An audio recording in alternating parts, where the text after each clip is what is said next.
Good morning everyone and welcome to my mini vlog. तर ही recipe इंटरनेटवर आजकाल खूप व्हायरल होती आहे, हाय प्रोटीन चॉकलेट मूस. तर म्हटलं आपण सुद्धा ट्राय करून बघूया. आणि पप्पांचा बड्डे होता, तर ते प्री डायबेटिक आहे, तर मोका भी था दस्तूर भी था. तर म्हटलं चलो हो जाय.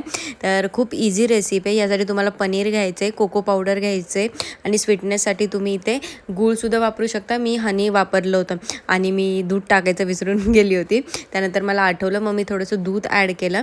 त्यानंतर यांना छोट्या बाउलमध्ये ट्रान्सफर करायचं. त्यावर तुम्हाला आवडेल ते ड्रायफ्रूट्स टाकू शकता. तर इथे मी बदाम टाकले होते आणि त्याला तुम्ही फ्रीजमध्ये सेट करायचं एक 30 मिनिटसाठी.